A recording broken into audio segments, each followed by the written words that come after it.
Exclusive बातचीत की हमारे सहयोगी संजय शर्मा ने। आइए सुनते हैं।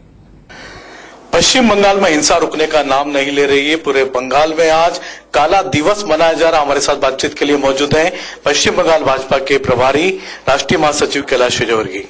कैलाश जी, जिस तरीके से बंगाल की हालत है, आज वहां पर काला दिवस मनाया जा रहा है, क्या हालात है और क्या करना चाहिए? देखिए, ममता जी के निर्देश पर उनके कार्यकर्ता भारतीय जनता पार्टी को टारगेट करके निशाना बनाकर हमला कर रहे हैं, उनके घरों में हमला कर रहे हैं, उनके घर की महिलाओं के साथ छेड़छाड़ कर रहे हैं और ये सारे प्रदेश में अराजकता की स्थिति ममता जी के द्वारा जानबूझ के किया गया है, जिससे आगामी चुनाव में कोई भारतीय जनता पार्टी के लिए काम नहीं करे। क्योंकि जो चुनाव आए, चुनाव परिणाम से वो बिल्कुल विचलित हो गए, उनका मानसिक संतुलन खराब हो गया है। तो वो और उनके भतीजे अभिषेक दोनों मिलकर टीएमसी के सब गुंडों को ये निर्देश दे रहे हैं कि भारतीय जनता पार्टी कार्यकर्ताओं के ऊपर हमला करो।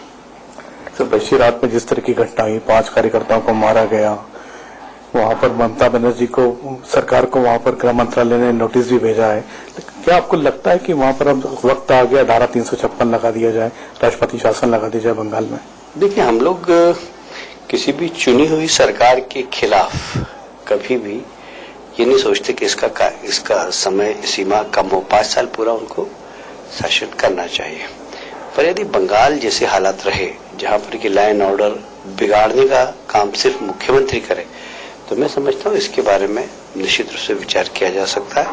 आज गृह मंत्रालय ने एडवाइजरी जारी की है और अधिकारियों से भी निर्देश दिया है कि आप लॉ एंड ऑर्डर मेंटेन करें, और यदि इसके बाद भी लॉ एंड ऑर्डर की स्थिति नहीं सुधरी, फिर हम लोग सब बैठकर पार्टी में विचार करेंगे। कैलाश जी, एक आखिरी सवाल आपसे कि क्या गवर्नर भी आए हुए हैं, सर गवर्नर भी आज मिले हैं प्रधानमंत्री नरेंद्र मोदी जी से और गृह मंत्री जी से, तो क्या ये माना जाए कि बंगाल को लेकर के सरकार में भी चिंता है पूरी तरह? देखिए, गवर्नर नहीं आते तो भी सरकार में चिंता है।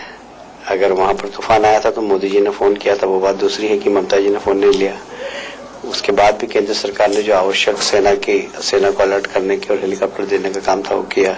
ममता जी ने नहीं मांगा, बात नहीं की प्रधानमंत्री से, तो भी तो केंद्र सरकार तो बंगाल के प्रति चिंतित है ही, और जिस तरह की वहां की अराजकता चल रही है उससे तो केंद्र सरकार और ज्यादा चिंतित है। कैलाश विजयवर्गीय, जिनका कहना है कि अगर बंगाल के हालात नहीं सुधरे तो फिर आगे की परिस्थितियों पर विचार किया जा सकता है, धारा 356 के बारे में भी, लेकिन फिलहाल बंगाल की स्थिति ठीक करने की जरूरत है। गृह मंत्रालय ने एडवाइजरी भी जारी की है पश्चिम बंगाल सरकार को।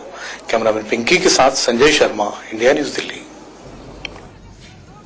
तो पश्चिम बंगाल में लगातार बीजेपी और टीएमसी के बीच जो तनातनी चल रही है, उसको देखते हुए आज गवर्नर वेस्ट बंगाल के केशरीनाथ त्रिपाठी प्रधानमंत्री नरेंद्र मोदी से और गृह मंत्री से मुलाकात करने के लिए दिल्ली में पहुंचे। मुलाकात के बाद अब कैलाश विजयवर्गीय का ये बयान आता है कि अगर जरूरत पड़ी तो बंगाल में केंद्र सरकार हस्तक्षेप करेगी।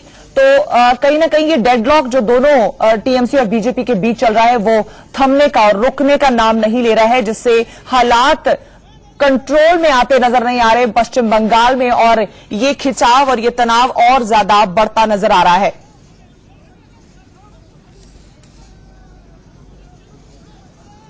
पश्चिम बंगाल में लगातार बीजेपी और टीएमसी के कार्यकर्ता आपस में भिड़ते नजर आते हैं, बार बार एक दूसरे का विरोध करते नजर आते हैं। बीजेपी बार बार कहती है कि पुलिस और प्रशासन जो है वो बीजेपी के कार्यकर्ताओं पे हमलावर है, उनको जो वो कर रहे हैं उनसे रोका जाता है। अगर वो किसी की देख को लेकर यात्रा पे, आखिरी यात्रा पे निकले हैं, शमशान लेके जाया जा रहा है, तो उसमें भी इंटरप्शन किए जा रहे हैं, जिस वजह से बीजेपी में आक्रोश नजर आ रहा है। और टीएमसी और बीजेपी की झड़प जो है वो बड़ा वायलेंट रूप लेती नजर आ रही है वेस्ट बंगाल में।